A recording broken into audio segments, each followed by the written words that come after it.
Last 400 miles, they said, was just, you couldn't see, it was just like white over, and just with the winds and everything. The fans here, they're like polar bears. They're, I mean, they love to come out and watch us ride, and I mean, me being from California, I'm not so used to the cold weather, so it's a little bit different for me, but I think it's great. Despite the frigid conditions outside, inside we have the third consecutive sellout crowd here at the Metrodome for Supercross, and I think, David, they came to see if Jeremy could do it again. Well, probably. I did. Jeremy's awesome, and he's got it all rolling his way right now. But for everybody else, round two, they've got to settle down and try to put some pressure on Jeremy, get it figured out quick before he's gone. There's always high expectations going into a season. A lot of arm pump in that first race in Orlando. Right. Well, a lot of the favorites that we would have expected to see up front probably just riding a little nervous, more than usual at the first round.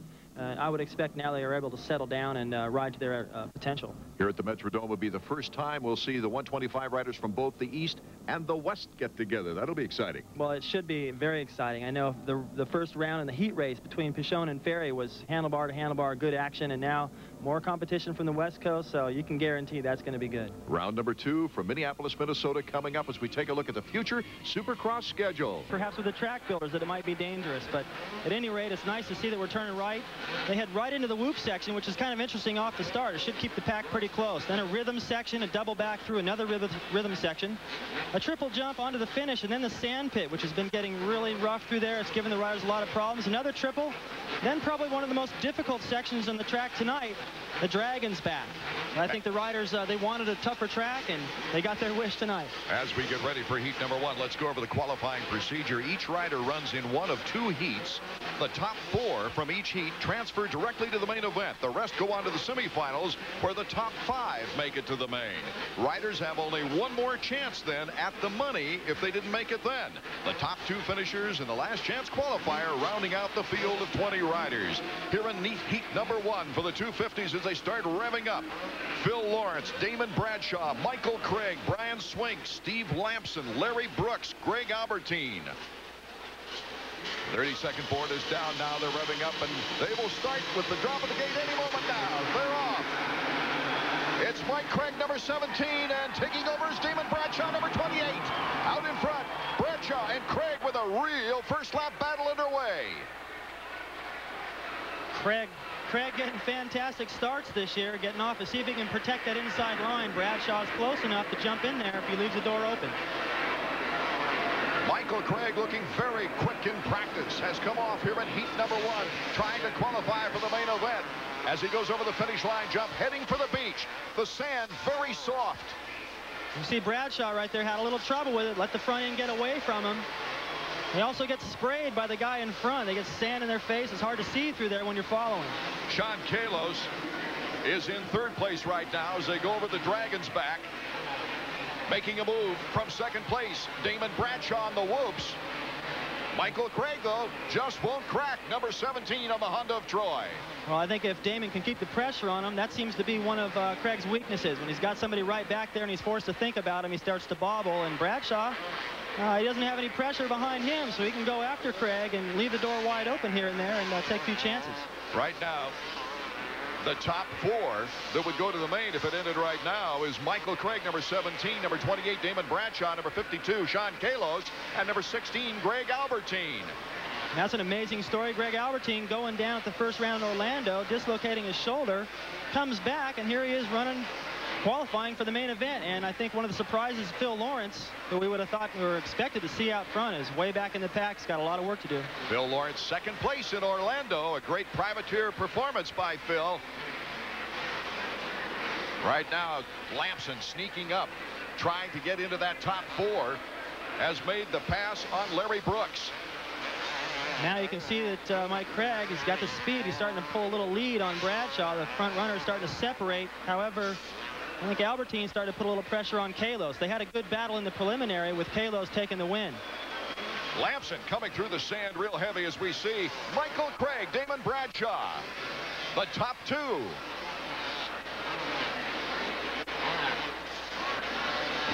Craig getting through that whoop section pretty quick, but Bradshaw's a little faster at the end. Here goes Albertine. Albertine makes the move on Kalos. Now they dice it through there in their preliminary qualifier, and it seems the guy that aims on the inside goes into that corner. Even if he doesn't make the pass, he still controls the corner, and that was a brilliant position that Albertine took over, and it was an easy pass for him. Team Honda's Steve Lamson is right behind those two in the red machine. There you see Lamson go through your picture as he cuts over the finish line. That is a real battle for the final transfer spot. And we'll be back with the finish of heat number 1 right after this. Underway, we've got heat number 1. It's been Michael Craig, number 17, out in front, but right now Bradshaw is picking up on him. He's almost on his fender going over the dragon back. There you see Greg Albertine in 3rd place. He is hounded by Steve Lamson, number 4, and Sean Kalos, number 5. Now Lamson's got an interesting line exiting that dragon's back where he jumps completely out of there, and he's making time on everybody and also through the whoops. Here's our real battle. Number 17, Michael Craig, who got the whole shot, has been able to hold off Damon Bradshaw, even gained quite a lead on him during this first heat, but Bradshaw now is hounding him. Well, this is good to see. I thought Damon maybe was falling back, and that's not a good sign for a guy that finished on the podium in the main. But he seems to find his rhythm. He's definitely putting the pressure on Craig. Oh, we've got a good race here in the first heat. The fans, a packed stadium here at the Metrodome. Bradshaw goes wide into the dragon back, and let's go down to Davey Coombs, who's with Dean Baker of Honda of Troy. Dean, how important is this race to Mike's confidence right now?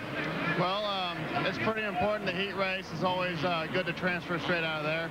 But we've been fast all weekend from press day until now. I've been telling Mike he's fast all day, and I think he can do it. Good luck with it. So far, he's been able to hold off Bradshaw now as he's picked up a couple of bike links as they go into the finish line jump. This is the final lap of heat number 1.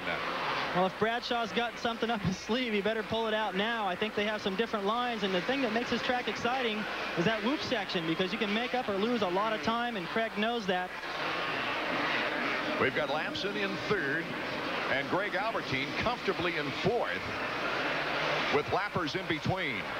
But right now, the real story here is, can Bradshaw making a move on Craig? Can he take him now? Coming out of the technical section, Bradshaw tries to cut him off. Oh, Michael Craig just won't give up. Craig doing an excellent job of holding off Bradshaw right there. Bradshaw had the inside, and Craig just didn't leave him an inch. Checkers for Michael Craig of Honda of Troy. Team Yamaha's Bradshaw right behind him. Steve Lamson qualifying number 3. His team Honda doing a nice singing job in front of the Suzuki of Greg Albertine, who also goes right to the main. What a performance by Albertine, Dave. Fantastic. I didn't even expect to see him here, and he's he couldn't hold off Lamson, but he definitely is in the main event, and that was fast. Damon Bradshaw gave him a good challenge. Let's hear about it now. Let's go down to trackside with Davey Coombs. Start to finish, Mike. That's the way you want to ride them. Yeah, you know, my Honda Troy Stand Saddleback bike is that's working awesome. I got the start. Went out there and I had the lead. I think I had a pretty comfortable lead. I seen Damon get right on back of me, so he made some time up somewhere. But you know, towards the end I started riding defensives. That's why he got so close to me. But he's a good rider, so you know, I had fun out there riding. He also has a reputation of being almost as aggressive as you are. You know, I've been trying to get more aggressive this year. You know, the last couple of years I just let him go by and take off. It's not going to happen this year, Damon. I was hammering on him last week in Orlando, and I couldn't get him. But it seems like, you know, he's going fast every week, so you know, he's someone that's going to be up towards the front, and if I can't beat him, maybe he can go out there and beat McGrath. That'd be good. All right, back upstairs. Thank you, Davey. An excitable Michael Craig. He didn't want to give any room either to Ryan Hughes in Orlando as he clipped him in the back and Ryan went flying. Two had a little altercation afterwards. It's all been settled. They were even roommates after they had to spend the same night in a hotel room when their flight didn't get in here because of the storms. Well, I think that was good for both of them to settle their differences and not get out here on the racetrack and carry that grudge. And, you know, we're seeing a lot of class this year in this sport, a lot of competition. There's a look at the next lineup. That's Mike Brown right there, checking out his goggles. A look at Jeff Emig getting a little rub down from his mechanic. Important to stay loose. McGrath starting right next to him, 1 and 2. They did that in the main event last week. McGrath, Huffman, Larocco, Hughes, Jeff Emig, Mike Brown, some of those that we'll have our eyes on and we expect to be out in front. Some dark horses. Ezra Lusk is in this particular heat with Denny Stevenson, Jimmy Button, Josh Steele, Dave Castillo. Adam Humphrey looked very good in qualifying. on number 617. Okay, they got the engines warming up now, Dave. What's going through their mind? They're nervous. You know, that McGrath getting some last-minute signals there from his mechanic, Skip Norfolk. I wish I knew what he was telling him. That would be cool. Probably the same thing every week. Do it again. He usually says something to loosen him up about this time. Probably just go out there and have a good time. He's got LaRocco in this one. He's got Huffman in it. This is a stacked heat. Looks like a main event. I keep saying that, but there's so much competition this year. It's been exciting. When the 30-second board is dropped down, then they have anywhere between 5 and 10 seconds. They don't know when that gate's going to drop between that time. And I like where LaRocco's lined up. If he can get off the gate good, he's got good position because he's got the inside. I'm surprised to see the favorites lined up so close to the middle of the starting line, because if anyone, even a privateer, gets off ahead of them, they're pinched out. Okay, we're almost set to go now for heat number 2 for the 250 qualifying. And it is Jeremy McGrath. Who else? Jeremy McGrath as he heads into the tabletop section at the far end of the track. He is followed by Ezra Lusk, number 34 on the Suzuki. DeMint, number 33, is in third. LaRocco was not too bad of a start, but not good enough to stay up with Jeremy. He's not even going to get a look at him, even if he moves into second place. Jeremy will probably be gone.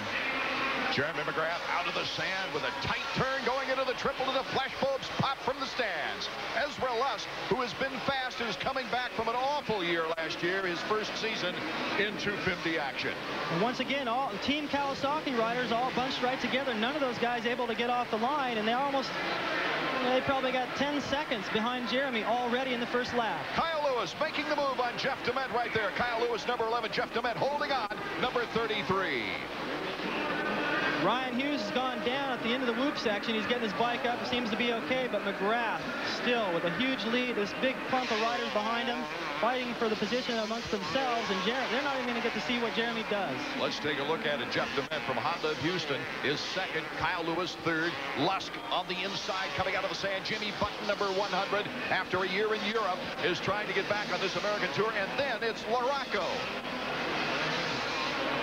LaRocco got his work cut out. Usually when you're following a big cluster of riders like that, they're taking up all the lines, especially in the whoop section. There's nowhere left for him to go. Jeremy McGrath with a 7-second lead here in this very short heat race. Kyle Lewis holding off DeMint, and it's a bunched up crowd with Ezra Lusk, number 34, Jimmy Button, and then Mike LaRocco. Well, it's like I said, Art, so a lot of the privateers, DeMint and Lewis, a lot of those guys lined up on the inside, got off to good starts, pushed all the favorites wide, and they're stuck back in the pack. Mike Brown went down right before the tabletop section out of the whoops, and so he's way back there. Ezra Lusk followed by Jimmy Button as you saw him flying by into that very difficult dragon back. That's going to wear the riders out as the night wears on. It's very physical to try to get through there. And look at LaRocco through the whoop-de-doos. He gets a little out of control, but he had a run on him. Jimmy Button, LaRocco cuts inside now. It has Ezra Lusk and Jimmy Button all in one move, basically.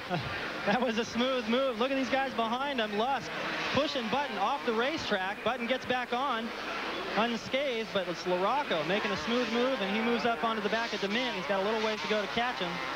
LaRocco in 4th position. So should he hold that, he would qualify. Ezra Lusk in 5th. Not really challenging, but Jeff Emig now is moving up on Lusk. You see LaRocco, number 8 on his new Suzuki. LaRocco, of course, coming over from Kawasaki.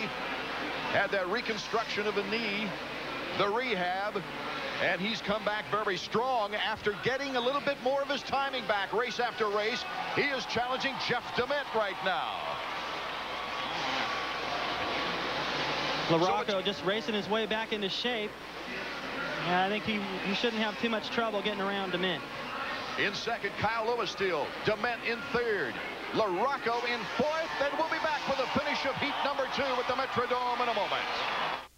The finish line jump. This is about the biggest lead I've ever seen in a heat race, Art. Jeremy is gone. The guys in second must think they're in the lead, because if they look up ahead, they don't even see him anymore. Kyle Lewis in second going through the sand, number 11. No lean. LaRocco really starting to put the pressure on DeMint now. Goes wide to this dragon back. Makes a little bobble there. Saves it, but he doesn't make up any time. One of the difficult portions of this track. Let's go down to Davey Coombs, who's with Skip Norfolk. Give us an answer, Davey. So you guys doing anything different this week? No, but, you know, I think him and the guy that drops the gate have got something going. He's been spot on. When the gate drops, he's out there first and just gone. And hopefully get out front where nobody can see what he's doing. He's got some good lines going, and we'll see what happens in the main event. He just took the white flag as he goes over the triples now. There's DeMint and LaRocco still battling it out. Well, I like what Skip said. He said no one can see what's going on in LaRocco. Out of the sand. That's a tricky section. The sand washes out onto that hard pack, and you're on the front end right there, and just got away from him. That's going to be a problem for everybody tonight that tries to come out of there on the inside to jump that triple and protect that inside line. That's the price you pay. Jeremy McGrath, they've had a race here, Supercross-wise, at the Metrodome 3 years, and he has won it the 2 years previous. The battle is right now for second place. And a rider is down in the far corner. The checkers for Jeremy. Emig coming across. Kyle Lewis coming across. Emig's a lapper, though. Emig having a problem. Emig had a problem that last lap. I think that's LaRocco over there with the yellow flag. Just out of the tabletop right before the triple? No. LaRocco having to come from behind after that fall. It's another disappointing night so far. He just can't get off the line. We'll be right back to the Metrodome with words from our winner of the second heat right after this. It's their turn. Rocco out of the sand, and you mentioned before, David Bailey, it's a very difficult move coming out of that soft sand. Well, that stuff gets drug out onto that hard packed, and you're right on the front wheel right there, and all the riders are trying to protect that inside line. I don't think LaRocco really had to pass May, but he was just trying to put some pressure on. And you look at the list of guys who did not go to the main event right there, and it looks like a main event in itself. Ryan Hughes, LaRocco, Huffman, Emig, Lusk. Anything can happen in this Supercross game, David. Well, it's a good possibility that we'll see some of those guys again in the last chance, because only so many guys can qualify out of the semis, and it's full of factory riders. It almost looks like a heat race. Kawasaki's still unable to get off the starting line. LaRocco, the same story. He's fast, but not enough time to catch Jeremy. Jeremy has just got everything flowing his way. He's got the starts. He's got tricks out there on the racetrack. Everyone else trying to just figure out a way to get around the racetrack safely without going down, and Jeremy's looking for extra things on the racetrack, so that's the difference. Well, as we mentioned earlier in the show, the fans here in Minneapolis are just outstanding. There's no question about it. They're getting their money's worth tonight so far. Well, the heat races and everything have been fantastic so far, other than Jeremy running away, but still, that's pretty fun to watch when he starts doing his showing off on the big jumps. And you know, it's as we mentioned already before, it's very difficult for the fans to even get here, but once they do, it's warm inside. The racing's been awesome. Me being from Atlanta, Georgia, and you from Southern California, this weather has been more taxing, I think, on us than, of course, the natives, that's for sure, because 58,882 are packed into this place tonight. Well, it's basically a sellout, and I can't remember a sellout since I was racing, so they couldn't have picked a better year for the crowds to be up, because the competition is so thick, and so there's so much depth this year. They had 41,000 pre-sale before, and so you can imagine what the walk-up to make it to 58.8 might be. Great sports history in this venue. Now, for many of the fans here tonight, the action is really a salute to a native son just lost to us.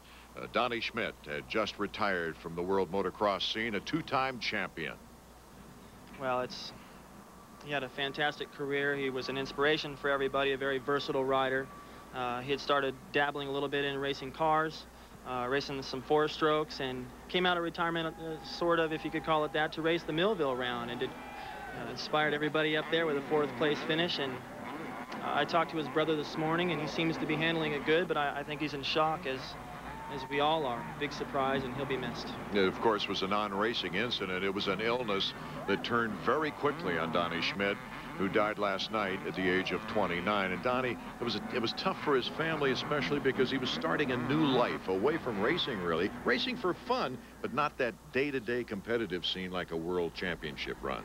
Right. Well, I mean, it's difficult to know what to say in a situation like this. As we mentioned, it was a big surprise for everyone, and Our prayers going out to Donnie's family and especially his lovely wife.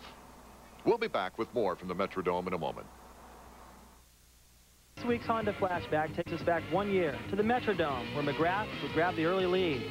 But there was a traffic jam in the first corner. Kudrowski, number 7, having his share of problems. Others weren't so lucky. Dowd, Swink, and DeMint caught in this pileup. But Kudrowski's problems got worse as he and Emmett tangled in the whoops with Kudrowski going down. But it was the privateer, Larry Ward, on the move, who would eventually catch and take away third spot from Jeff Emmett. Meanwhile, back out front, LaRocca was having his share of problems trying to keep pace with McGrath. And the first rider to have a DNF in the '95 season, Doug Henry, with broken handlebars. So for the second week in a row, it was Jeremy McGrath, showtime, knack-knacking his way to win number 2 in the '95 season, followed by Mike LaRocca with another disappointing second place. We're back in the Metrodome now, and an incredible run that year for Jeremy McGrath last year. David, he only came within 4 seconds of lapping 5th place. I thought Davey Coombs, our on-track reporter, had a good statement about that. He said Jeremy McGrath took a 1st and a 6th in that race. Okay, we're getting set for the second stage of our qualifying, the semifinal round for the 250s. Guys like Lawrence, who took 2nd place in Orlando, number 13. Kalos, Swink, Brooks, Anthonez. Could be a good battle for 5 spots out of this group. Well, I think what we've seen so far is the guys get off to a good start, and they pretty much handle the race. The guys that get pushed wide and have to come from behind are forced to ride to defensive. And the way that the track is designed, wider in some of these corners, guys are going in underneath, you having to ride, and they're really unable to make up very much time on the leaders. By the time they get settled into their pace, you know, they just have to settle for whatever place that is. The tracks were designed for more bar-to-bar competition this year. A little less technical in Orlando, but the difficulty, well, that meant more bumping to pass. And here today, this track is definitely more difficult than Orlando. The 32nd board is up. When that board drops, they have from 5 to 10 seconds, somewhere between that time, when the gate will drop. Now, the top 5, don't forget, out of each semifinal event, will go to the main. You see the riders waiting to the last second to put it in gear, so they don't have to focus on that gate very long. The longer you're staring at that gate with the clutch in, waiting to go, the more your mind starts to wander. Okay, we're ready to go. Look at the anticipation. It's Larry Brooks, number 36, the hole shooter. But right there, and close behind, Brian Swink, number 23. Brian Swink of Honda of Troy just shot through there, David. Well, he had a great line up the inside, and that's what I pointed out earlier about the whoops following the first turn. The whole shot's not necessarily a guarantee. And Swink proving that theory, flying to the whoops, taking the lead. Looks like we might have a good battle for second place as Phil Lawrence, number 13, is right on 36's bumper. Well, if he stays where he is, he's in the main. But a guy that was second place last week overall is not going to be happy with third place in a semifinal. You can bet on that. Larry Brooks still in second place, number 36, coming through that very difficult Dragon's Back. Lawrence in third place. This is the section where Swink was shining in that first lap, still holding his own to the whoop section. There's the battle for second. Lawrence trying to cut back to the inside of Brooks. Brooks knowing how to hold off his position. He's a tough rider to pass. Kalos and Anthonez, the final qualifying spots. Anthonez now slipping back into 6th position. He might have the chance, a last chance qualifier. Swink made a bobble back there through that rhythm section and wasn't able to do one of those doubles. That's where the timing really starts to play a role, and everybody catch right on the back wheel of Swink now. That breathing room he had is gone.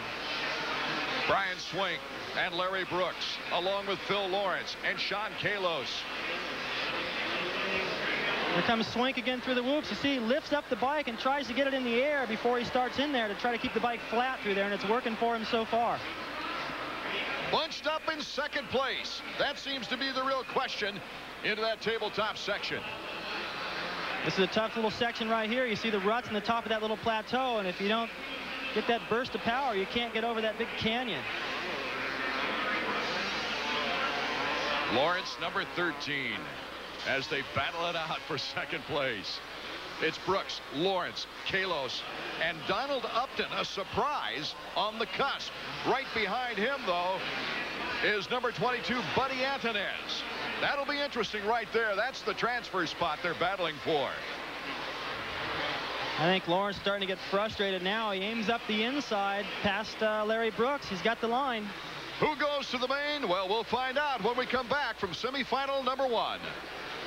Fact, it'll Dome here in Minneapolis, Minnesota, right in the middle of semifinal number 1. Brian Swink coming through the sand is blitzing everyone. As you see on your screen, number 13, it's Phil Lawrence just now taking over second place. Now he's got a clear track. He was, I think, probably held up a little bit by Brooks. Although Brooks is riding good, I think Lawrence had a little faster pace. Now he can see up that long straightaway full of whoops to the leader, Brian Swink. And if he's got any speed, he should be able to close in on him. Final transfer spot is being decided right now in the tabletop section. Upton, a big surprise on the Honda against Buddy Antonis on the Kawasaki. 1 lap to go. Let's go down trackside to Davey Combs. Davey. And it looks like you guys are having a better start than that first heat race. Yeah, he got together. He had a little fall in the first one. He was trying too hard, but now he's getting it together and hopefully he can make it to the main. He's just trying to relax. Right. All right, that is Phil Lawrence's mechanic, Dean Gibson. Thank you, Davey. There's Phil Lawrence, number 13, clearly in second place. Sean Kalos is clearly in third place. No, Larry Brooks in third, Sean Kalos in fourth. But right behind him, Donald Upton in fifth, and Buddy Antonis. Those last 3 riders, that's the big thing as the checkered flag flies for Brian Swink. Phil Lawrence, Larry Brooks, Kalos, and Donald Upton will send Buddy Antonis to the last chance qualifier. There's the surprise of semifinal number 1. So again, the rider that gets out to the lead in that first lap seems to be able to hang on to it all the way through. Lawrence perhaps had a little bit more speed towards the end, but I don't think that Swink was riding as hard as he's doing cans over the triple. Well, Brian Swink, of course, originally from Michigan. He's used to the cold country up here as we see him slow-mo taking the checkers here in semifinal number 1. He now trains and lives down in a little warmer climate down in Florida. But Brian Swink doing a great job in this one. He hit the podium last year in Pontiac, Michigan. We'll be back with more from the Metrodome in a moment, where we've gone through semifinal number 1 with Brian Swink, Phil Lawrence, Larry Brooks, Sean Kalos, and Upton. The big surprise in the triple digits there is number 632, making it directly to the main event. And before we get ready for semifinal number 2, which is stacked with stars, let's go down to Davey Coombs on the podium. Brian, you and your Honda of Troy teammate Mike Craig, that's 2 wins in 3 250 races so far tonight. Yeah, that's pretty good. You know, our Honda of Troy team is really good. They're putting out a lot of effort, you know, to have us on the best bikes out there, and I think we are. You know, we're a privateer team. We ain't got the billions of dollars that the other teams have, but, you know, we're showing we can go as fast as them guys. That was your best race, I think, since your injury last year. How you feeling? Oh, okay. I made a lot of mistakes right off the bat because it's been so long since I've been up front. I haven't raced since, like, June. And last weekend was my first time. I'm still getting some arm pump, but, you know, it's starting to relax a little bit and ride a little better, so hopefully I can get a good start in the main. You didn't have a very good start last week in Orlando, but I noticed you were very strong at the end. Yeah, you know, I trained hard in the off-season. Everybody thought that I hadn't been because I gained some weight, but that was my plan. I think I was too skinny before I gained some weight. And I feel like I'm stronger, and hopefully, you know, it'll prove to be. Let's take it back upstairs. Okay, Davey, as you see another slow-mo of the anxious and victorious Brian Swink. He had a serious look on his face getting ready for that main already, didn't he? He sure did, and Swink has always shown flashes of speed. He's one of the riders that jumps stuff before any of the other guys. He's pretty creative out there, and he's obviously a pretty good showman with some of these antics in the air, and it's just it's really remains a question whether he can put it together for a whole race. If he can ride like he did in that heat race with that kind of a start, he's got a shot as good as anyone else. Semifinal number 2 is just stacked. You see Ryan Hughes, the Kawasaki, Team Kawasaki rider right there. We already saw Mike Brown and Jeff Emig. Number 8 is Mike LaRocco. Number 34, Ezra Lusk. We've got number 24, Stevenson, also in this one. So somebody could be left out and pushed back to the LCQ. Well, I don't think there's enough room for all these guys to qualify out of this and get into the main event. Mike Brown having to start way on the outside. You got to wonder what goes through these guys' mind. There's Emig right there. It's hard to tell what he's thinking about by the look on his face, but he's probably thinking Jeremy's in the pits right now, sipping sports drink and resting up for the main event. Here, I got to go through this again. And it's not going to be easy. No, it won't be. One mistake, as we proved in the first heat. For instance, LaRocco's dive into the sand can prove costly here today. Glad you could join us for the second round of the AMA Supercross series. 32nd board is up. I like where Huffman is lined up this time. He's more to the inside, and even if he gets off even with everybody else, he's still got the inside in the corner. Looking at these grids, I know many fans are probably wondering, where's Larry Ward, the runner-up to Jeremy McGrath last year? He is not running today because of a broken thumb. All right, they're revving up, ready to go. Semi-final 2 is underway. And this is number 2 out in front, Jeff Emig. But he's got a battle going on because it's Damon Huffman, his teammate, taking over the lead. Huffman looking good right here. You see how inside he goes into that corner. He can't go through the corner as fast, but he doesn't let anybody get underneath him right there. LaRocco has slowed up, and out in front, we've got Damon Huffman, along with number 24, Denny Stevenson, and then 2 more Kawasaki's, bar to bar as they go over the finish line jump. Emig and Hughes, Huffman out in front. Number 34, Lusk, is in back of the Kawasaki's with Mike Brown, and then Mike LaRocco. 2, 4, 6, 7 riders going for 5 spots. Huffman seems to have it all going his way. I don't think he feels any pressure from second place right now, but Emig's fast through the whoops. Comes up the inside. You might as well get the whoops dialed in on the inside. That way you know no one's ever going to get underneath you there. Huffman taking a 4th place in the opening round. A good way to start his 250 career, that's for sure. You know, it's going to the semi is not always such a problem. I mean, it might give some of these guys, you know, Emig rode real tight at the first round. This might be what he needs to get out there. It didn't hurt Bradshaw the first round. He had to go to the semi and came on in the main event, finished on the podium. Emig and Hughes trying to catch up to 2nd place. Denny Stevenson, let's go down to Davey Coombs. Jeremy, it seems like your rider, Jeff Emig's just not getting off to a very good start so far this year. Yeah, he's a little nervous. He's getting better week by week, so hopefully by the main event he'll be looking good. He's been working real hard.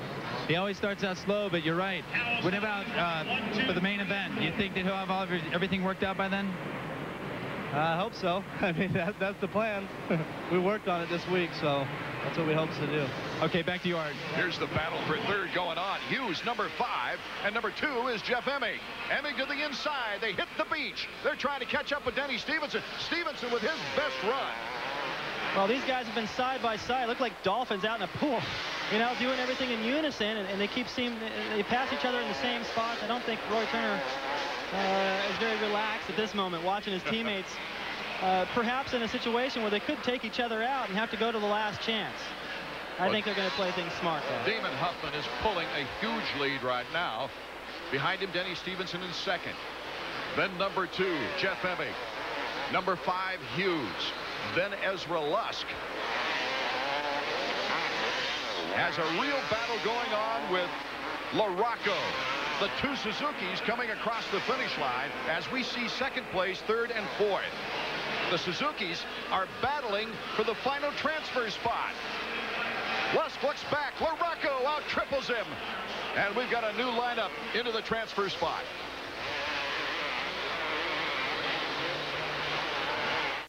Does your stomach... Art Ekman and David Bailey along with David Coombs. We've got a last lap situation here in the 2nd semifinal round. 5 riders out of this semifinal round qualifying. Out in front is Damon Huffman. In 2nd place, Jeff Emig. Ryan Hughes in 3rd. Denny Stevenson in 4th. And Mike LaRocco has moved into the final transfer spot to the main, beating out Ezra Lusk, who is now fading back. Mike Brown will also probably go to the last chance qualifier. The way Mike Brown's riding around, he's already standing up, just saving his energy for the last chance. He knows there's no way, but Team Kawasaki controlling this race out front, all 3 of them, 1, 2, 3. Huffman looking the better of the 3, but I think the start has something to do with that. The checkers for Damon Huffman. What a way to start his 250 career. Nothing but green blanks coming over in the first 3 positions as Huffman is number 1, Emig number 2. Ryan Hughes qualifying 3rd. Denny Stevenson. What a performance by Denny Stevenson. And Mike LaRocco barely making it to the main out of this semi. Stevenson on an independent team. Great Western on the Kawasaki. We'll be back with more action and go down and get some comments from the winner of the semifinal round number 2 after these words. Event Huffman, Emig, Hughes, Stevenson, and LaRocco not having to worry about that final LCQ. Let's go down to Davey Coombs with our winner. Damon, Kawasaki's 1, 2, 3 in that race. That's got to be good for team morale. Oh yeah, that's real good for Kawasaki, but too bad it wasn't that way in the heat race. But everyone don't make it out of the heat the first time. But I'm glad I won that. I didn't want to get no worse of a pick, so I'm happy about that. What's it going to take to beat Jeremy McGrath in the main event? Well, it's going to take a whole shot, and depending on where he starts, you're just going to ride the track. There are so many different lines out there right now. You can't worry about everyone else. Like, that's what happened to me in the heat race. That time I just whole shot it and just rode. Finally, it looked like last week you were really strong at the end of Orlando. You almost got on the podium. Do you feel tired tonight, or do you feel up to par? No, I feel good. We've been ready a long time ago, so I think that's really good. Thanks. Damon Huffman on his way to the main event. He's fought the jitters pretty well for a young 250 rider, David. Well, I like his approach, and that is that he said at the first race, he just wanted to try to get in the top 5. Now, here's a kid with the talent, I believe, to run up front. With Jeremy, I don't know yet. But he knows that, to put the pressure on himself to run up front in the top 3 is maybe asking a little bit too much. It's his first season on the 250, and that was the same kind of goals that McGrath set for himself in '93. Emig and Hughes right behind him. We're expecting a little bit more out of Emig because of the veteran, but look at the banging going on. Yeah, I don't know how comfy Roy Turner was at that moment, because these guys were getting in there and rubbing bars a little bit, and I think they're smart. They're grown up, and they know that teammates, they need to be a little bit careful with each other, and that's how good these guys are. They can get in there and bump. They can even bump in the air sometimes and still pull it off. A fine signature from number 10, though. Damon Huffman winning that semifinal number 2, the 2-time 125 Western champ, making a mark in the 250s, and we'll be back at the Metrodome with more Supercross action right after this. As we're getting set for the 125 main event, while you were away, the last chance qualifier took place in the 250s. Honda of Troy's Mike Brown and Suzuki's Ezra Lusk made the cut to the main. Ezra had to battle with Buddy Antunez in a final lap. Well, the last corner, it was, you could say it was more than a battle when Antunez ended up on the ground. The crowd was into it. Lusk had to do what he had to do. Usually he's the one that ended up on the ground, so he's in the main. 125 main event. Riders now with the parade lap. Mikel Pichon, number 1. They've got Dowd, who's very popular here with his fine performances in nearby Millville. Tim Ferry, and then out west, the Western riders joining the Eastern riders for the first time on the season. Wyndham, Pingree, Pedersen, Raynard, and Dobb on a Team Suzuki machine. Now, David Pingree won very convincingly heat number 1, and we asked him, well, we'll wait for that anyway as we check the starting grid for the 125s. Well, if he had to bet any money, I don't know where to put it. These guys are, it's looking more and more like the 250 class every year. All these guys are getting better and better. With the East-West, there's so much competition. Pichon, obviously, has to be the favorite here. Wyndham looking sharp, but unable to get off the line. And one of the riders I was surprised with was Robbie Raynard, who dealing with an injury. I didn't even know if he was going to ride tonight. He didn't ride very much practice, but he came out and looked pretty good in the heat race. Let's go down near the starting box now to Davey Coombs. Davey? And you know what? During the pre-race introductions, I noticed a really funny thing stand down here. The AMA has a rule that riders are not allowed to step out in front of the starting gate. But as they came out to talk to the trackside announcer, a few of them were doing just a very small dance like this, where they were kind of patting their feet down to pat their starting gate down, get a little bit better traction. The AMA officials didn't see them, but we'll see if it makes any difference. Watch what Wyndham does. He thinks that Wyndham, with that outside starting position, will get a jump on things. Well, What do you he's think? going to need it. What about advice? Well, he needs to bring that 250 up here. He can get a good start on that one. Okay, they're revving up right now for the 125 main, even though it's premature. As we take a look at Kevin Windham, number 38 there, who had more than his share to get into this main in the qualifying rounds. Well, he sure looked good in practice. He's been relaxed all day, throwing it sideways on all the jumps. There's a look at Jezik right there. A lot of pressure. And probably a little bit of pride on the line. Is the East better than the West? Most of these young people are really youngsters. For instance, Raynard is graduating from high school this year. I still like the spot. I like where Dowd is starting. I like where Pedersen is starting. Deegan, Corey Keeney on the inside. I think that's going to prove to be the best place to start. If Windham can't get off to a good jump out of the gate, he's going to get pushed wide. 32nd board is still up. Riders, it's time to get nervous as we get set for the second round of 125 action this year. Now from 5 to 10 seconds, that gate will drop, and our 125 main will be underway. Windham with a pretty good start on the outside. He'll come around the first turn behind Pingree. Number 29, Pingree. Corey Keeney also in there. It's Keeney, number 39, out in front. As they go in the tabletop section, Mikel Pichon, number 1, to the inside, the block pass. And he takes over on the way back as the yellow flags fly back at the other tabletop. Over the first triple, it's Mikel Pichon, Corey Keeney, and then followed by Tim Ferry, number 20. Windham is number 38. Number 71 is Rusty Holland in that order. Through the beach area, it's Mikel Pichon. Look out when he gets a lead. Pichon doing the same thing McGrath does in the 250. He didn't get out to the hole shot, but quick to dispose of everybody. He's got clear sailing in the local kid, Corey Keeney. The crowd reacting to that. Corey Keeney's going to be quite a story in this race.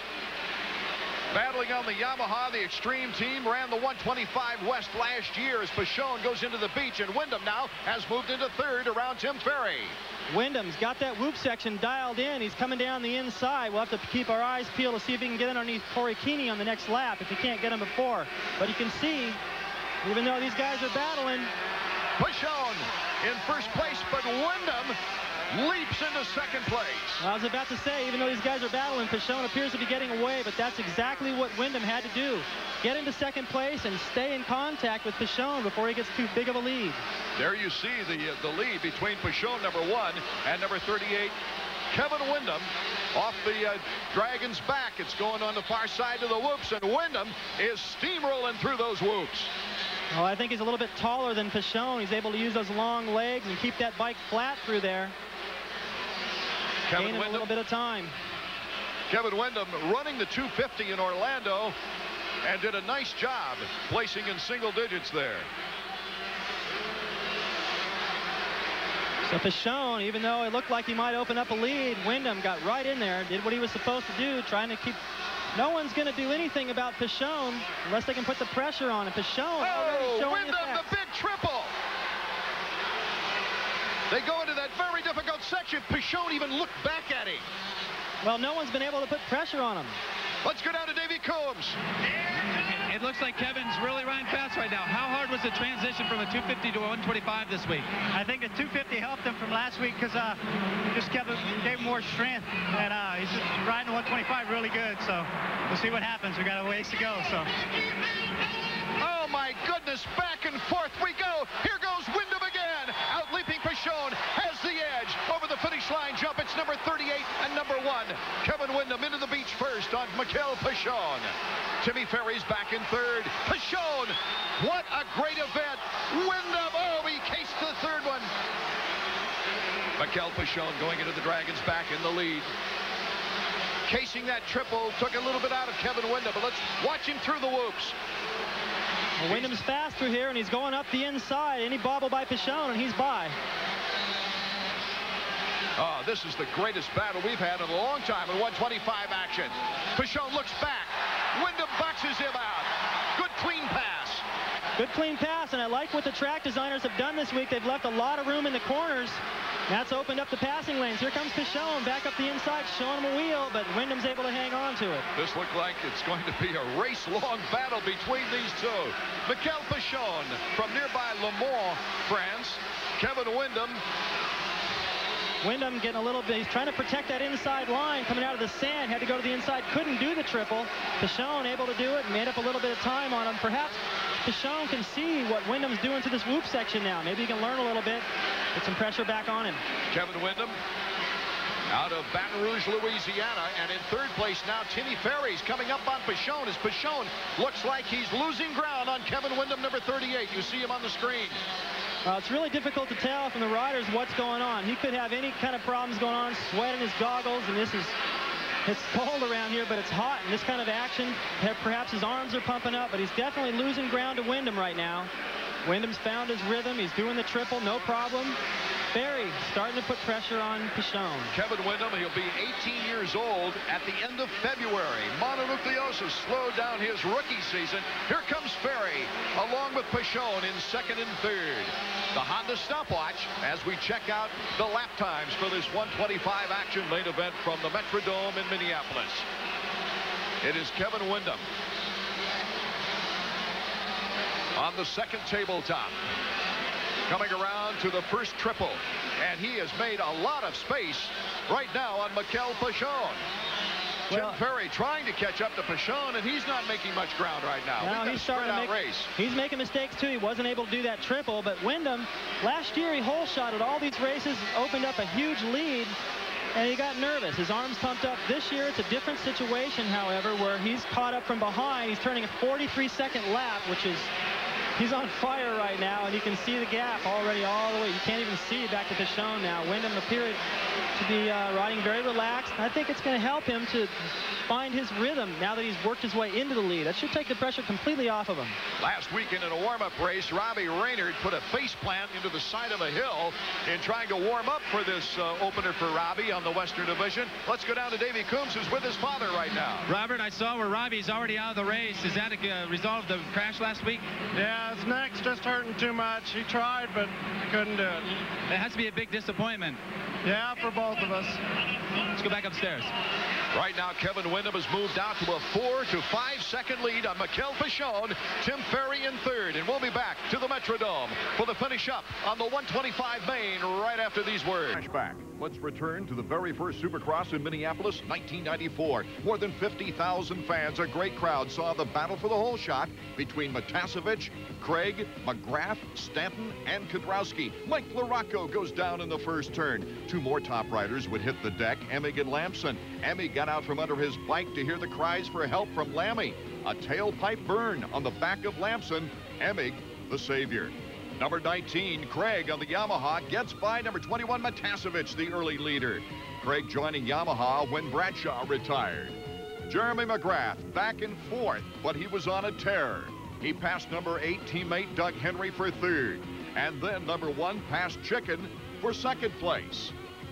Watch number 19, Michael Craig. He'll bobble just a little bit in the ruts, and that leaves the room for Jeremy McGrath to cut to the inside and go on for the win. Craig and Kudrowski joining him on the podium. Welcome back to the Metrodome. Main event action. And we've got a rider down, and it doesn't look good for Chad Pedersen. Right near the second triple as our camera zeroes in on Chad, the Pro Circuit Kawasaki rider from Fort Dodge, Iowa. It looked like he just simply cased it. Well, it's been difficult for the 125s all night to get a run at this triple. There's hardly any run at all. I was amazed that they were even clearing it. They're coming up a little short. I didn't see what happened, but I would have to assume that he came up way too short. Chad Pedersen coming off a great national outdoor season where he was the top privateer, earning him the ride on Pro Circuit. But right now we go back to our leader, Kevin Wyndham. Kevin Wyndham has just looked tremendously strong in this race as he goes over the finish line jump into the sand. Behind him is Mikel Pichon, right now just riding a smooth race in second place. Way back from him is Tim Ferry, number 20. The real battle is for fourth place. John Dowd is banging bars with Pingree. And right behind Pingree is James Dobb, number 19. We look back at the condition and checking out Chad Pedersen on the sideline after that big case triple. That's scary. You sure don't like to see a guy lay there that long. Pedersen looks like he's racked himself up pretty good, and I hope that he's able to walk away from that. Okay, John Dowd, number 7, is battling in the 4th right now. He took a 2nd place in Orlando with a good, strong performance, but right behind him, the guy who says he wants to win the Western Division this year, David Pingree, on the Pro Circuit Kawasaki, number 29. Behind him is a great story. James Dobb did not really have a ride this year, and then all of a sudden, because of Craig Decker's injury, he was given the ride of Craig Decker's Team Suzuki bike. Dobb also, on a race-to-race basis, when Gray comes back, Dobb will have a sponsor, Quicksilver, to continue his ride with Suzuki. Let's go down to Davey Coombs, trackside. I got Chad Watts down here. This is Mikel Pichon's mechanic. Chad, can we expect a late charge from Michel? Hopefully so. I think he's trying to be kind of smart because Kevin's on the West Coast and he's on the East Coast, and he don't want to take any chances to sacrifice the championship. So hopefully it makes the gap up. Well, that's a good strategy. I was about to point that out. Pichon is very clever, and he knows that in order to win the 125 East, he doesn't have to beat Wyndham. He doesn't seem to have the speed to match him tonight, so play it smart. Keep Ferry back there, and he's been doing that. Pichon in 2nd place, Ferry in 3rd. Ferry is not making a move as we're looking back at 4th place. Number 7 is John Dowd, the Team Yamaha rider. Number 29, though, cutting to the inside. Pingree putting the heat on John Dowd as they go on the camel's back. That Dragon's back is a vicious, vicious element over there. Pingree with an inside line out of there. He aimed all the way up there, but the strength for Dowd is up those whoops. He's able to muscle his way through there to the inside, passes him right back, and both these guys very strong. They're sort of short and stocky. They're both well conditioned, and I think that's what it's going to come down to. Off the 2nd tabletop as they head to the 1st triple. This John Dowd, number 7, and Pingree right on his tail, tries to box him out, does so right before the finish line jump. Pingree moves into 4th place. That's what happens in those big wide corners. Now here comes Dowd back up the inside, takes the line away. That was an excellent move. He does it right back. It's just been a seesaw battle the whole time with riders. As soon as they leave a little bit of room, the guy sneaks in there. They slow each other down in the process, but they're battling for position. It's a mile up to 3rd place where Ferry's still running. Not only did Dowd cut in front of him, but he also prevented Pingree from taking a double jump there on the 250 triple. Let's go down to Davey Combs. Davey's not with us yet. More yellow flags are out. We've got the final lap of the 125 main. It is a runaway with Kevin Wyndham in his first 125 race of the year. Wyndham. And here's the battle for 4th place between Pingree and Dowd. Dowd has retaken 4th, number 7. John Dowd, very strong, made his mark in the motocross scene. Got a break when Craig left Team Yamaha and got his chance with Yamaha. The checker flag for Kevin Wyndham. What a great ride. He's had 2 wonderful rides. A good opener in the 250 in Orlando, and his first race in trying for the Western Division crown here in the first East-West matchup. Kevin Wyndham from Baton Rouge, Louisiana. What a job. I think the key there is he's finally healthy. Now we're seeing what he can do. We're seeing his potential, and I think he had to have a lot of confidence coming off that 250. He took a 2nd place here last year at the Metrodome, so he must love this cold weather outside and makes it hot inside. We'll be back with more from the Metrodome after these words. It's in Orlando, the good box out, and then Kevin, just with great strength and finesse, ran away with it. Let's go down to Davey Coombs. All right, I'm down here in the winner's circle with a first-time winner, Kevin Wyndham. You have to be extremely excited right now. Man, that's just awesome, man. I'm just so excited right now. You know, we got off good and got a good hole shot. Me and Pichon had a good race and did some banging, and fortunately I could get out of there and just ride on to my first win, man. This is awesome. Last year wasn't your best year. You had a little bit of injuries and everything like that. Is this the new Kevin Wyndham? Yeah, it is. I feel a lot smoother this year, and you know, I hope to do good things and keep this going throughout the whole season. All right, congratulations, Kevin. And right here we have Mikel Pichon. Mikel, it looked like early you guys were going to have a great race, but then Kevin seemed to get away from you. Yeah, Kevin was way too fast for me tonight, and he rode really good. He didn't make mistakes, and I was very tired. After like a couple laps, after 3 laps, I was already tired. I think I got a cold, but I don't know. I was not like last week. I was very fast, I have a lot of snap, and tonight I was, I don't know, after a couple laps I was already tired. I made many mistakes. I was nervous, and maybe because of the first race, East and West, I don't know. But it's still good for my championship because I was in front, Team Ferry, so that's pretty good for championship. That has to be a small victory because although you didn't win the whole race, you did beat everyone from your region. Yeah. Okay, and I think we have Tim Ferry here. Tim is our third place rider. Tim, third 2 weeks in a row. I know that you want more than that. Yeah, definitely. You know, I always want to finish first. I knew it was going to be a little tougher coming in this race.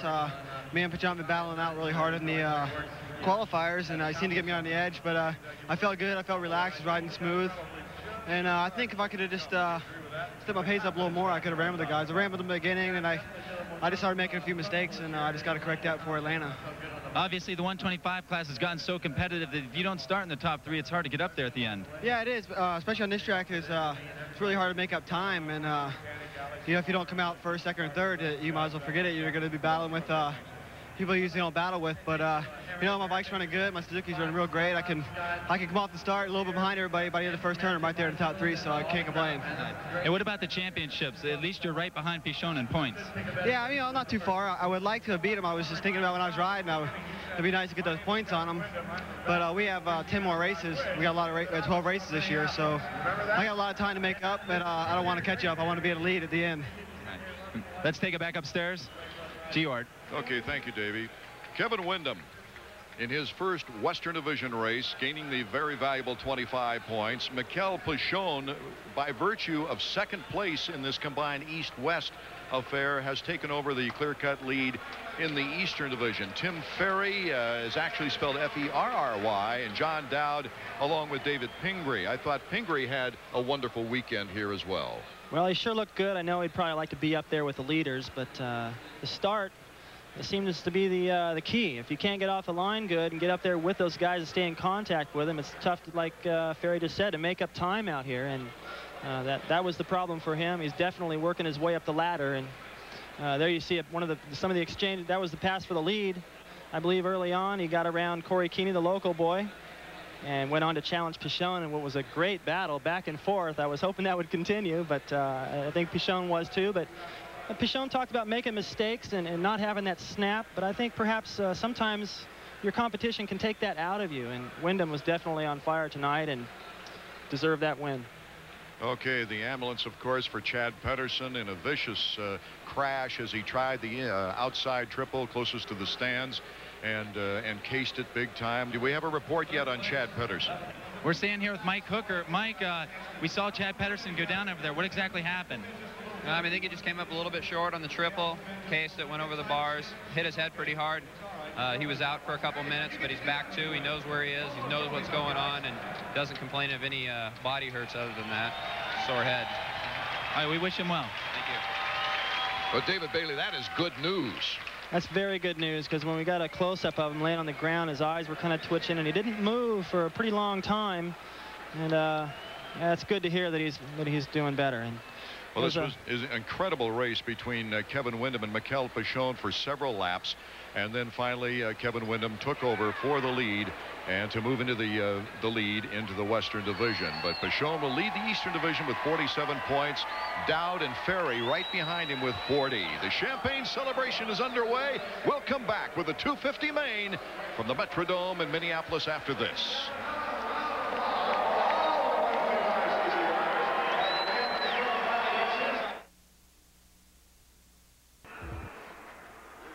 The time has arrived here in the Metrodome of Minneapolis that all the fans have been waiting for with great anticipation. Can Jeremy McGrath win his third Minnesota Supercross in 3 years? As we take a look at the starting grid, some great names. Damon Bradshaw, a good draw at the gate.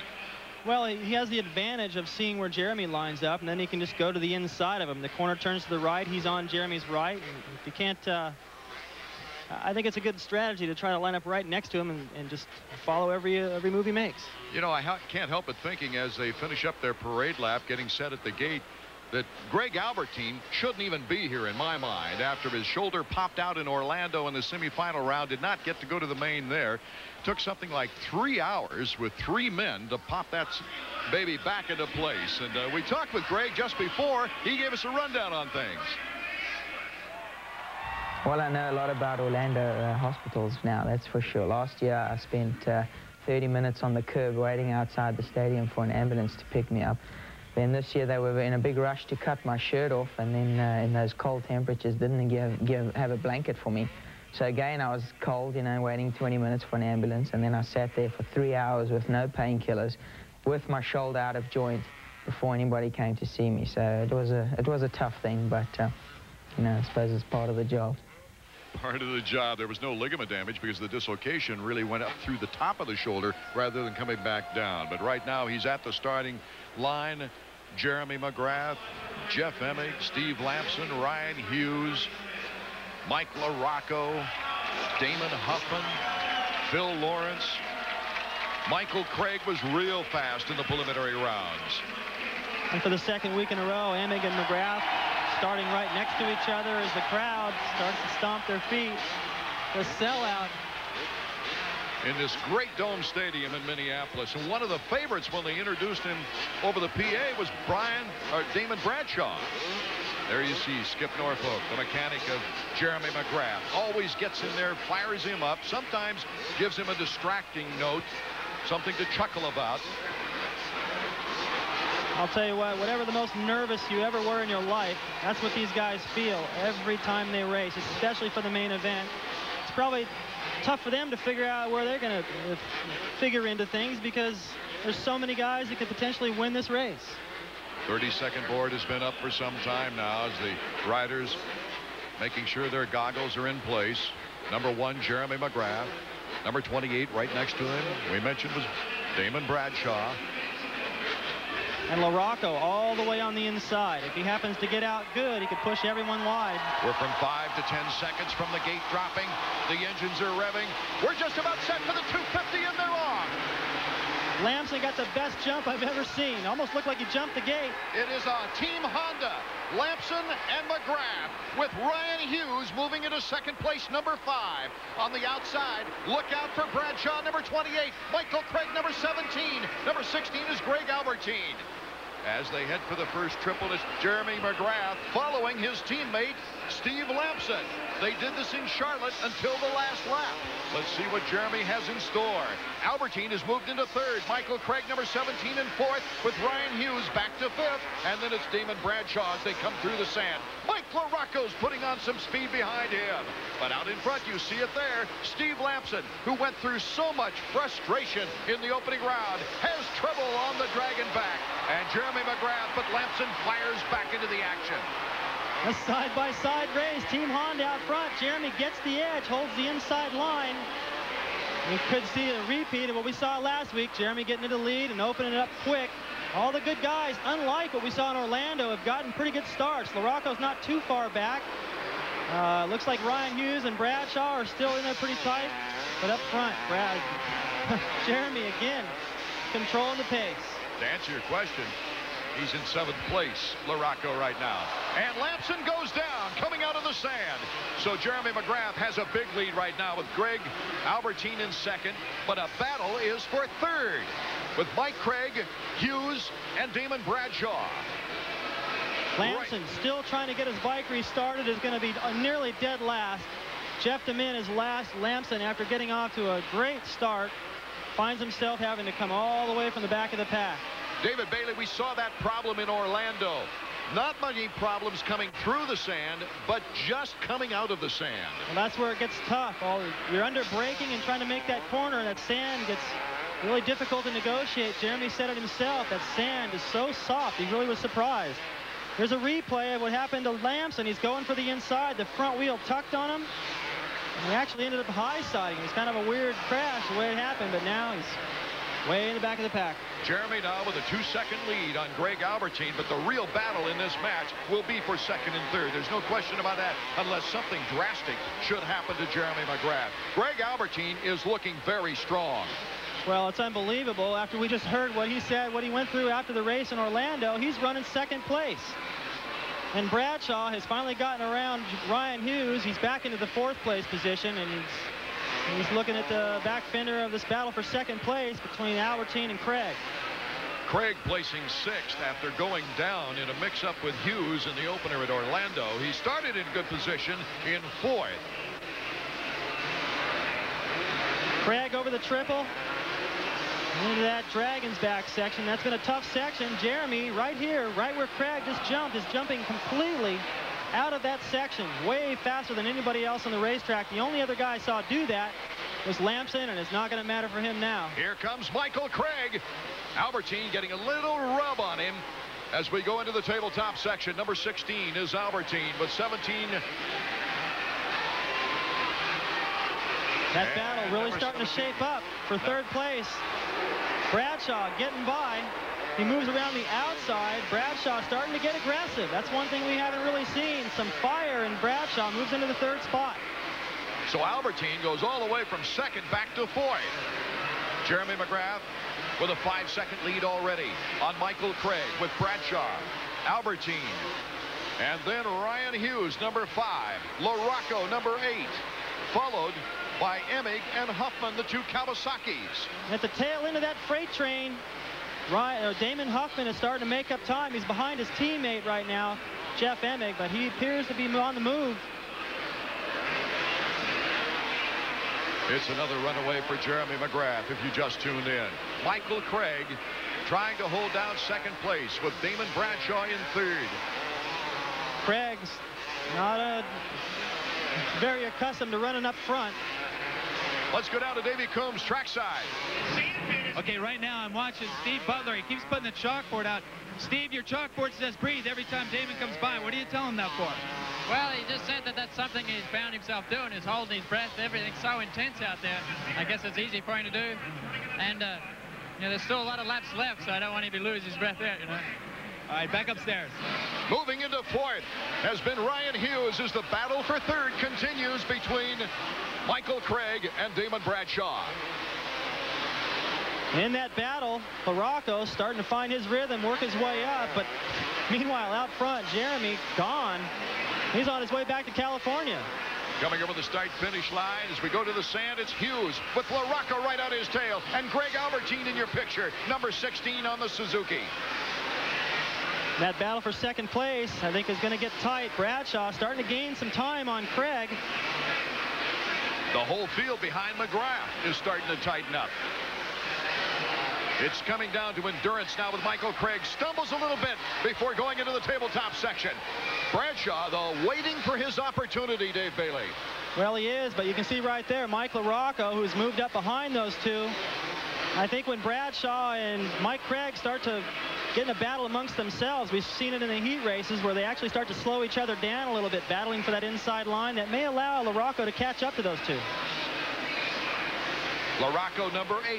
Number 5, Ryan Hughes. LaRocco coming from way back, 14th, ending up 5th in Orlando. A great comeback where he started the race a little jittery. His timing was off after being through rehab and that reconstructed knee. And he came back in the 2nd half of the race, David Bailey, and really turned it on. Well, anything's possible if you put your mind to it, and Greg Albertine was showing us just that, but now he's starting to drop back a little bit, perhaps not being able to really go through his normal routine during the week, and this is a tough track. That long whoop section and that Dragon's back really sapping all the energy out of you, especially your shoulder. It's still Craig coming across the finish line jump in 2nd place with Bradshaw 2 bike lengths behind him. 4 more bike lengths back. We've got Mike LaRocco, number 8, and Ryan Hughes, number 5, in your picture now coming over the triple. And although Jeremy has opened up a pretty big lead, it's really stayed about the same. I think that this battle for 2nd, these guys are pushing each other so hard. They're staying in contact with Jeremy. And they start to get into lappers. That could tighten up. There you see Phil Lawrence with the 2 Kawasaki's, Emig and Huffman. Well, Huffman must have made a bobble somewhere because he was right on the rear end of all those guys, and he lost a lot of time, but he's fast. He's able to make all that time right back up. He's still a long way off the pace. Jeremy McGrath with a 6-second lead. Michael Craig in second.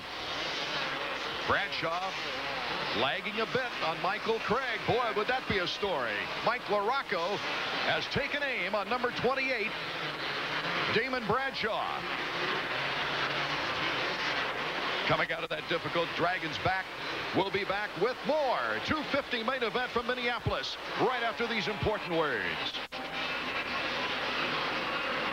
Right there, he didn't do it that lap, but he's been getting into that section and getting a big burst of power, getting out of there, jumping that entire section, saving a lot of time. And it looks to me like this battle right here, they are actually making time right now on Jeremy McGrath. They're just 6 seconds in back. In fact, they picked up a second on the last lap, Michael Craig and Damon Bradshaw. Right. We heard from Jeremy after the first race. He said he was nervous out there, and although he had a big lead, he said his arms did pump up a little bit. And if he looks back and see those guys gaining, that could irritate that problem. McGrath makes a very quick turn of a lap, doesn't he? As he's now starting to pull away once again. Coming through the beach, Michael Craig getting a slight test from Damon Bradshaw. Well, I like what Bradshaw did there. He came out of the sand on the inside, was still able to jump that triple. And if he can do that on the inside of Craig the next lap, perhaps he could get in there and take the line away. Davey Coombs once again is with Steve Butler. Steve, you got Damon in third right now. He's right behind Mike Craig and right in front of Mike LaRocco. Can he hold on? He appears to be. It still really looks to be applying himself in the whoops, and I'm sure that takes a lot of energy this start late in the race. So they're actually catching McGrath, so there's a chance he could win this one if he gets going. Well, we'll keep an eye on that. Art? Right. Lots of optimism there, David Bailey, as we might still have a race on our hands. As Jeremy McGrath cuts through the triples, back in the sand, approaching the triples, you see Michael Craig and Damon Bradshaw with Mike LaRocco on their tail, and Ryan Hughes in back of him. Phil Lawrence, number 13, in back of Hughes. Well, this battle for second has been going on and on. Bradshaw is aiming down the inside of these whoops. If he can get a run on him, he's got it. Look at that! Damon Bradshaw! Oh, my goodness. You saw the sparkle in his eye in the second practice session this afternoon. Let's go down to Davey Combs. I'm down here with Dean Baker. Dean, can Craig get Bradshaw back? Yeah, I'm telling him to hang tough, that he's got a lot of speed in him, and I told him if he gets a little out of shape, makes a few mistakes, back it down, and take another shot at him. So I believe that's what he's doing. He's going to hang tough with him and come back at him. All right, we got that to look forward to, Art. Hanging tough is exactly what Michael Craig is doing as they go through the Dragon's back. Oh, it's a three-way battle now with Mike LaRocco coming up from behind. Here they come through the whoops again. This time, Craig's on the inside. I don't think Bradshaw will be able to do much. And here comes Mike LaRocco down the inside, challenging Damon. Left the door open a little bit right there, but Damon back to the inside. Oh, this is a great battle.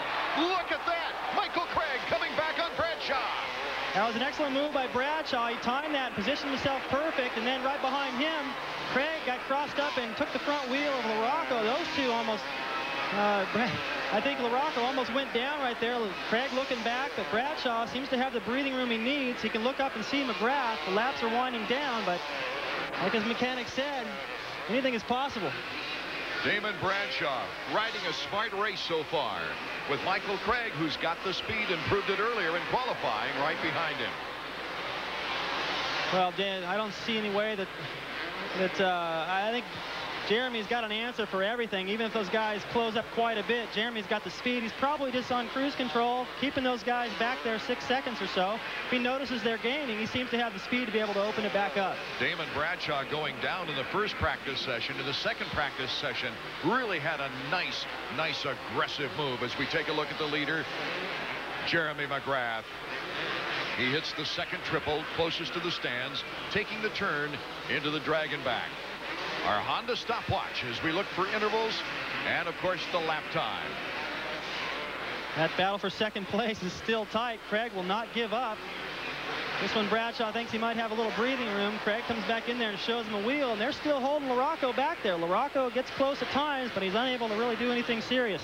Dave, you're down. Davey, you're down at the track side. Your observation. Well, you know what? We've got a lot of good racing going on up front, but I don't know if you guys have noticed, Phil Lawrence has very smoothly moved into 5th place. That's a privateer who got 2nd last week. Keep an eye on Lawrence. His next target's going to be Mike LaRocco. He just passed Ryan Hughes, and he's now the top Kawasaki in the field again. That's a privateer. Phil Lawrence moving into 5th place after that fine 2nd place finish last week in Orlando. Oh, look out. LaRocco almost came down on top of Denny Stevenson. Stevenson casing the triple, number 24. That was a scary moment. That whole cluster of 2nd back to Ryan Hughes. They all came over the triple. They were already in the air, fortunately, out of the line of you can see right there, he's still on the landing. The guys, when they take off, can't see where Stevenson is. So that was a little stroke of luck there for everyone. Yeah, and bad luck for Denny Stevenson, the great Western team rider. They just signed up a new sponsor. Bradshaw still staying back about the same distance from Jeremy. As you could get a shot of Lawrence right there, he's getting pretty close. Ryan Hughes is pushing him. They're starting to close in on LaRocco. So Lawrence, who was way back in the pack, seems to be the man on the move. And again, like Davey said, the top Kawasaki. I've got an unofficial finger count of about a 5-second lead for Jeremy. He lengthened it, though, going through the whoops as Bradshaw comes out of the dragon back. Well, as Bradshaw goes in that long whoop section, you can look up there and see Jeremy now. You can still see him at the end of this straightaway, and that's got to give Bradshaw inspiration. However, I can see the flagger holding the white flag. We're going to get that pretty quick. Jeremy McGrath with the lead. As we go back in the pack and see Phil Lawrence and Ryan Hughes. Last lap, white flag route for Jeremy McGrath. Looking for his 2nd consecutive win in 2 races this year. His 3rd consecutive victory here in the Metrodome. Ryan Hughes putting a move on Phil Lawrence in the sand pit. Lawrence losing his momentum. As we watch Jeremy coming around, he's only got about a half a lap to go. Seems to have it all under control, but he's got several lappers right in front of him. One of those is his teammate, Steve Lamson. We might see a battle for 2nd place right now. Bradshaw with Craig not far behind, but Craig now, he runs into trouble. Mike LaRocco jumps over Craig into 3rd place. Oh my goodness, just when Craig was putting a charge on, here comes Jeremy McGrath. He takes the checkered flag.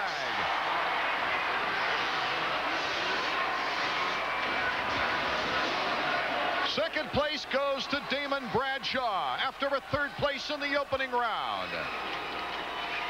Michael Craig, number 17. Number 8, Mike LaRocco. Mike LaRocco taking a 3rd place finish. And after the tremendous rehab that Mike LaRocco went through and a reconstructed knee coming out of the National Outdoors, he has really shown tough. As we see here, our results page, McGrath, Bradshaw, LaRocco, Craig, Ryan Hughes. We'll be right back with words of wisdom from the winner, Jeremy McGrath, right after these words. Main event has concluded with Jeremy McGrath. He's got 50 points on the season, of course, leading after 2 races with 2 wins. Over with his Team Honda crew, you see Jeff Stanton, 3-time Supercross champion, just to the left on the backside of Jeremy McGrath. Take a look at the celebration at the finish line.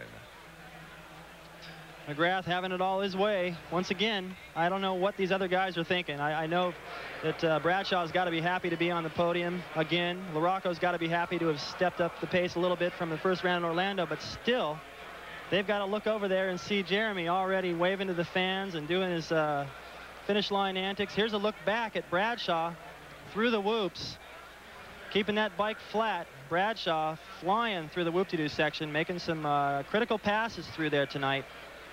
Taking 2nd place. Got to be happy with that. He's had a cold all week, and he says sometimes with a cold, he rides better. Well, we've seen him win with the chicken pox in Atlanta, win with the flu also last year. It doesn't seem to matter. And right now, Davey Coombs is with our winner, Jeremy McGrath. Well, we're back down here in the winner's circle. Business as usual for you, Jeremy.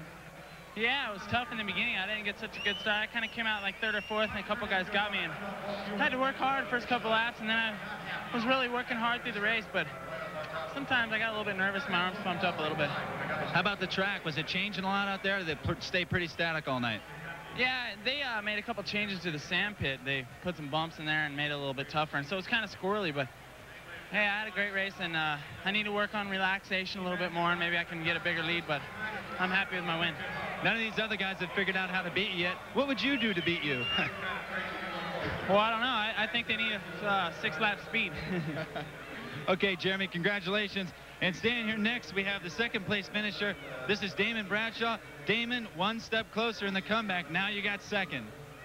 Yeah, it feels good to get second. I felt like I was kind of struggling tonight, but, you know, I'll take these podium finishes. That's my goal, and I'm just happy to be on this thing. It feels real good to have started back racing and be here on the podium. Now, you had a real good race going on with Mike Craig there for a while. What was going through your mind? Were you thinking about McGrath in front of you, or were you just concentrating on that second position? No, I wasn't thinking about Jeremy. I knew, you know, he was out there and, you know, he was riding his own race, and I could see him, but, you know, my main concern was to try to step up that next position, and that's what I was able to do. You know, like I said, I'm getting there. I'm getting there. I feel really good. You know, I could see Jeremy, and I think we got a little closer to him. Those guys behind me were pushing me, and I'm just happy. Okay, one more thing. Your mechanic was putting breathe on the board a lot. How was your energy at the end? It was okay. I've been sick, so it was a little more difficult to breathe, but when I see that, it kind of reminds me I have a problem of holding my breath. But, you know, Steve is working real hard this year, and I'm happy to have him as a mechanic. I feel like he's the best out there, and, you know, the whole Yamaha team works their butt off, and all I want to do is just repay them for all the years they've worked so hard for me. All right, congratulations, Damon. It's good to have you back. And finally, I have the third place winner here. This is Mike LaRocco. Mike, that was a great comeback at the end. Yeah, thanks. Just, you know, went out there and gave it what I got. I didn't have a great night going, so I just figured I'd let it hang out and see where I ended up. Now, what happened with Mike Craig on the last lap? It looked like you guys had a real close battle there. I think he made a mistake and followed, and, you know, I was on the outside with a clear line. I went around him and the lapper. What about Jeremy? Do you think if you started with him, you could finish with him? Yeah, I'm starting to, you know, feel good again. Jeremy didn't really get away from me, you know, as far as where I started from. So, you know, I just got to get out there with him. That's what he's been doing now for the last few years. He gets out front, so I just got to be there if I want to beat him. And finally, the transition from Kawasaki to Suzuki, how's that going for you? It's going real well. I mean, you know, it's all behind the injury, and I didn't have a lot of time to prepare, but I feel real good. My bike handle's great, so all I got to do is get some good starts, and I think I'll be back where I was. Okay, that's Mike LaRocco. We're going to let these guys get some champagne. Art, we're going to throw it back up to you and David. Okay, Davey Coombs, nice job down below as Jeremy McGrath wins his second straight. Let's take a look at the top 10. Damon Bradshaw, Mike LaRocco, leaping by Michael Craig in the tabletop section. Ryan Hughes, a good steady race after some problems. Phil Lawrence came from like 18th or 19th back to go into 6th position. Jeff Emming, he battled all the way, even though he didn't have a very good start. Brian Swink, he gets in the top 10. Damon Huffman had a lot of problems, for Damon Huffman, that is. His timing was thrown off quite a bit, but he did nail down 9th. Well, I think he's got to be disappointed with 9th. I think he probably wanted to work his way up the same as LaRocco and Bradshaw had done. You know, by just improving their position, staying on that podium. That's what he needs to do to stay in contact and put the pressure on Jeremy in terms of the title. He's got to be unhappy with 9th, but, you know, sometimes you just lick your wounds and move on to the next round. Davey Coombs is down with Roger DeCoster, team manager of Suzuki. Okay, I'm standing here with 5-time world champion Roger DeCoster. He's also the main guy at Suzuki right now. Roger, how do you feel about Mike's finish, 3rd place? Well, I'm very happy today because it's our first podium this year, and Mike coming back from a really serious surgery on his knee, and it's only his 2nd race on the Suzuki. He had a hard time today. He had to go to the semi, and got hurt kind of in the heat race. Yeah, on his shoulder, he got a pretty big impact, and then he had, you know, he came back from about 10th place to 3rd. I think it's an excellent ride because A Supercross series. We're at the Big A in Anaheim, California. Most of the riders hail from Southern California. All the manufacturers are located here, and traditionally, we have one of the great crowds on the season. Hello, everyone. I'm Art Eckman, along with former Supercross champion David Bailey. In fact, 2 of your wins, David, right here at the Big A. We're 2 races into the season. Most of the riders should have things dialed in by now. Well, Jeremy McGrath certainly has things dialed in. The rest of the riders, however, so far, it's really been anybody's guess. The tracks have been changed a little bit this year to try to tighten up the racing, and it's done just that, and 2 record crowds so far. Jeremy McGrath returning to the site of his very first Supercross victory. In fact, he's now looking for his 4th consecutive victory here at the Big A and his 3rd straight win on the season. As we take a look at the Suzuki 250-point standings, Jeremy, of course, on top, but look who's in 2nd place, David. Damon Bradshaw. Well, I think a new and improved Damon Bradshaw. He's sitting right where he wants to be, a third at the first round, even a better finish last week, a second, looking for a win, and he's only 8 points behind, so if Jeremy makes any mistakes, he could inherit the points lead. Damon telling us yesterday that he feels as good as he's ever felt on his bike and is a little bit surprised of his podium performances so far this year. What a story coming out of 18 months of retirement. I'm trying to be better mentally prepared than I was before, which I think I am. And I want to be as smooth as I possibly can.